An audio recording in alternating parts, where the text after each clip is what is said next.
Good morning mga kalinga. Panibagong reaction video na naman po ang inyong matutunghayan sa araw na to. At ang ating re-reactionan po mga kalingap ay ang isa sa mga proyekto po ni Kalingap Dan, no? At syempre, yun yung bahay po ng kanyang ama or ng kanyang kapatid na si Baby Alim yun, no? So, alam nyo mga kalingap, no, isa sa mga pinangako ni Kalingap Dan, no, dito kay Kuya Brooks or sa kanyang kapatid na si Baby Alim yun ay yung tiles, no, ng bahay. So, alam nyo naman na parang medyo, hindi talang po parang, malaki talaga. Malaki po ang bahay ni Baby Alim yun. So, nung una sa channel po ni Kalingap Rab, ni Kalingap Dan, no? Ni Kalingap Dan ay doon nakita natin ang pagka-canvas, no, ni Kalingap Dan, nila Kuya Brooks ng mga tiles. So, hindi biro po mga kalingap, no, ang presyo ng tiles. At nagulat si Kalingap Dan na ang dami palang tiles na magagamit. So, ito na nga, no? Ito sa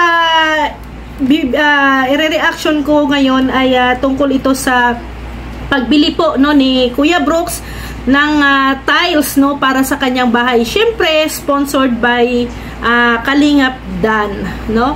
So, nakakatuwa lang kasi itong mag-ama na to ay ano talaga, all fours. No? Nagtutulungan, no? Nagtutulungan talaga ang mag-ama na to. So, tara mga kalingap, ipapakita ko sa inyo yung video na ito ay galing po ito kay kay Kuya Brooks vlog, no? Dito po. So, yan nga po mga kalingap, no? Namimili na po si Kuya Brooks ng tiles para sa kanyang bahay. So, yan na, no, ang mga tiles. At ang ano ko nito ay para sa City Hardware ito nag-canvas. So, grabe. Dapat Kuya Brooks, ang piliin mo yung sobrang ganda na talaga. Kasi forever house mo na yan. At saka isa pa may sponsor. Kalingap Dan. So, itodo mo na Kuya Brooks, no?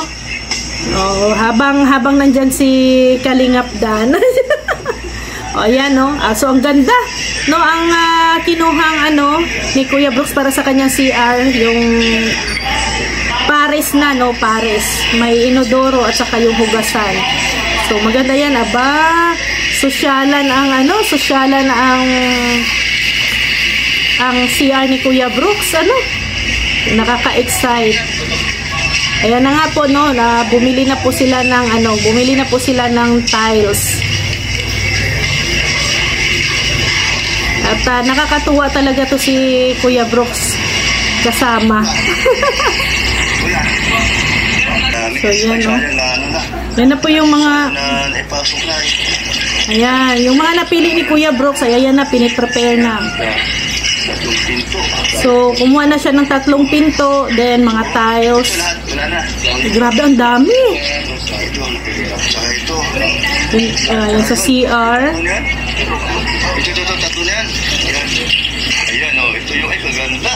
Ay, grabe, ang ganda. Dirty kitchen pala yun. Yan sa terrace, yung white. Aba. So ito yung pasama sa flooring, maganda. Yung lights naman din natin sa matula. So sa siding. Ito naman ito din. Ganda yan. Diba? Yung angle ako. Ayan. So yan na, na-order na lahat ni Kuya Brooks, no? Naka-prepare na. So, ayan, isasakay niya na sa kanyang mahiwag, super tricycle. Grabe, super tricycle na yan. Napakatibay talaga ng tricycle ni Kuya Brooks. Syempre, salamat dyan sa mga butihing mga sponsors, no, ng tricycle ni Kuya Brooks. Gamit na gamit po talaga ang tricycle na yan. At nung nasa daet po kami at pinahiram sa amin yan, no, na talaga, nasubukan namin sumakay dyan sa tricycle na yan ni Kuya Brooks. So, yan na nga, no, preparation na sila sa lahat ng mga tiles, no, dadalhin na sa bahay ni Kuya Brooks yan. So, kaya grabe. Grabe ang pagmamahal ni Kalingap Dan sa kanyang papa, no?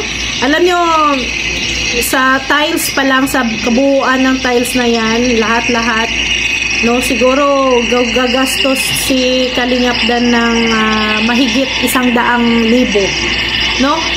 100,000 na sa tiles, no? Tiles, mga kailangan niya, no? Mga kailangan ng bahay.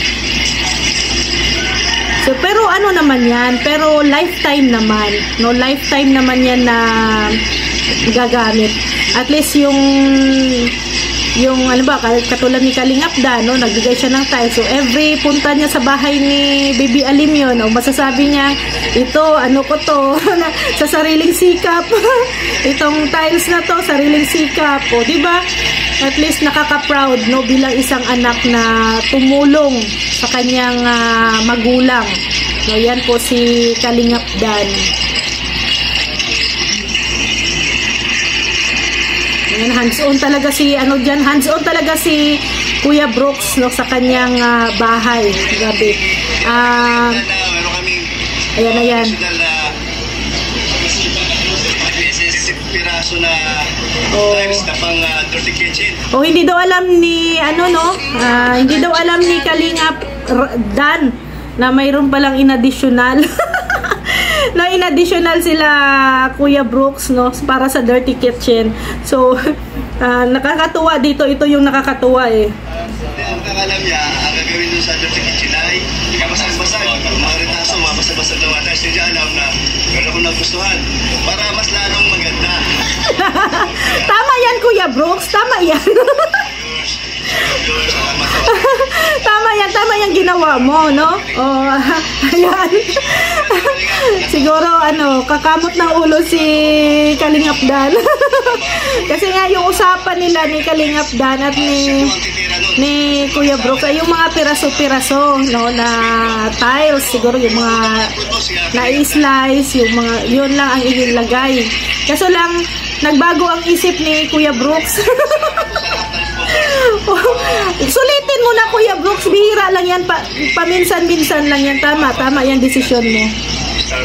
Kaya sulitin mo na, no, habang nandyan si Kalingap Dan na mag-sponsor ng tiles. No, ano talaga to si Kuya Brooks, di ba?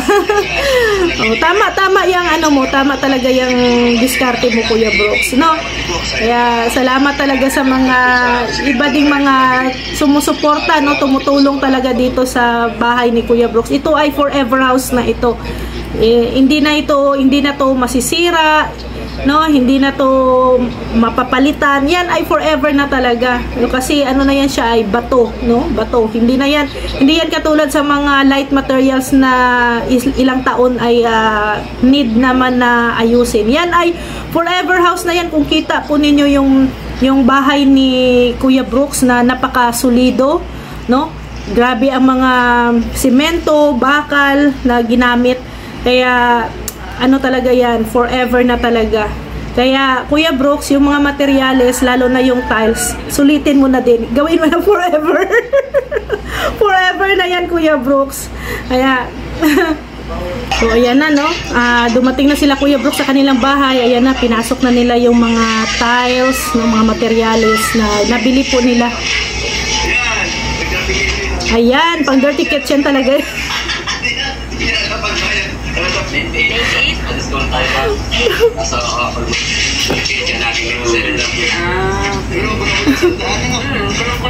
Oo, no, kulang-kulang talaga 100. Lumantakin mo. Sa panahon talaga ngayon, sobrang mahal na po talaga magpabahay. Kaya napakaswerte, no, napakaswerte ni Kuya Brooks, ni Baby Alim yun, kasi nandito sila sa Team Kalingap, no. Syempre sa pamumuno ni Kuya Val. Kung wala po ang Team Kalingap, no, ay siguro masasabi ni Kuya Brooks hindi niya alam kung makakabahay ba siya, no. Kaya laking tulong talaga na nandito ka sa community, nandito ka sa grupo, no, ng Team Kalingap. Kasi yung mga walang bahay, no, nagkakaroon ng bahay, no. At least yung pangarap niya noon ni Kuya Brooks para sa kanyang anak ay natutupad.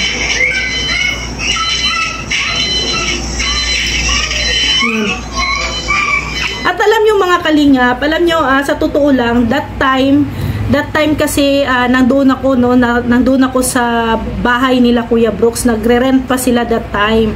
So napag-usapan namin ni Kuya Brooks, sabi niya nga sa akin na, Rhea, pag mahina talaga ang aking channel, babalik na daw siya sa Taguig at doon daw babalik daw siya sa kanyang amo, no, mamamasukan na daw siya ulit na as a driver nung dati niyang trabaho. Kaya sabi niya kasi wala, no, kulang daw talaga ang kanyang kita, no, sa YouTube para sa kanyang pamilya. Actually hindi niya talaga inasahan mga kalingap na ito nga, no, magkakaroon siya ng bahay. Parang walang idea si Kuya Brooks. Ang ano lang ni Kuya Brooks, ang ginagawa niya pa lang noon, no, ay ang payag, no, yung payag, no, na ano, yun ang kanyang ginagawa kasi ang ano ng sponsor na payag muna, no, para syempre makapag-apply ka ng kuryente, no, at saka para kung pwede nang stayhan ang payag, doon na sila mag-stay at para wala na silang renta na babayaran. So hanggang sa isang araw, no, may kumontak kay Kuya Brooks ng isang sponsor, no, sponsor niya na napabahayan siya. So akala niya nga it's a joke. 'Di ba? Sabi niya, nagbibiro lang yata ito, no? Hindi ba 'to nagbibiro? Parang ayaw maniwala ni Kuya Brooks, akala niya parang panaginip lang na nangyari. Pero sabi nga ay doon idadaan kay Dan yung pera, doon niya ipapadala kasi gusto ng sponsor kasi Dan ang magva-vlog. So kasi parang parang ang labas noon parang sila Bibi Alim yun ang naging beneficiary. So kaya tuwang-tuwa si Kuya Brooks, parang sabi niya parang nananaginip siya, kasi syempre ang plano niya talaga ay babalik na ng Taguig doon sa kanyang amo, mamamasukan sila doon ulit. Pero hindi niya inaasahan na bigla-bigla na lang ay pababahayan siya. So sino ba naman ang, 'di ba, pag may mga ganoong blessing, 'di ba? Pag may mga ganong blessing, grab agad, syempre para sa yun eh. Hindi naman para sa sarili niya yun, kundi para po sa anak niya. Kaya ngayon ang sabi ni Kuya Brooks na grabe talaga si Lord, no? Mag-answer ng prayer. Agad-agad, no? Gumagawa talaga ng way si Lord na yung mga dasal mo ay ina-answer niya talaga agad. So itong bahay ni Kuya Brooks, no, itong forever house nila ay po to, answered prayer po to. Kasi nga syempre, 'di ba, si Kuya Brooks ay nagre-rent, no, doon sa Taguig, nagre-rent lang din sila, dito sa Dait nagre-rent lang sila dati. Pero now, no, ngayon sa isang isang iglap or nandyan na, may forever house na masasabi na talaga nila na kanila na, 'di ba? So napaka-bless at congratulations Kuya Brooks, no? At napaka-bless sa inyo si Baby Alim yun, no? At more blessings pa sa inyo Kuya Brooks. At please sa mga hindi pa po nakapanood sa full video na to, panoorin nyo po sa channel ni Kuya Brooks Vlog, no? Nandoon po ang buong detalye about sa bahay niya. At syempre from day 1, no, ng bahay hanggang ngayon, no, ilang months ay mapapanood nyo po sa channel ni Kalingap Dan. Lahat po ng update ng bahay ni Kuya Brooks ay mapapanood po na sa channel po ni Kalingap Dan. So maraming salamat po mga Kalingap. Please supportahan po natin ang channel ni Kuya Val Santos Matubang, Ate Edna Vlogs, Kalingap Rab, Roel of Malalag, Rachel Morales Vlogs, Kuya Brooks Vlogs, Kalingap Awi, Kalingap Dan, and Rex Vlog. So maraming salamat. See you tomorrow. God bless everyone. And pahabol po, no, si Medit daw po ay a-attend sa ribbon cutting ng bahay ni Kuya Brooks at ni Baby Alim yun. So abangan natin si Medit sa ribbon cutting. See you mga Kalingap. Bye!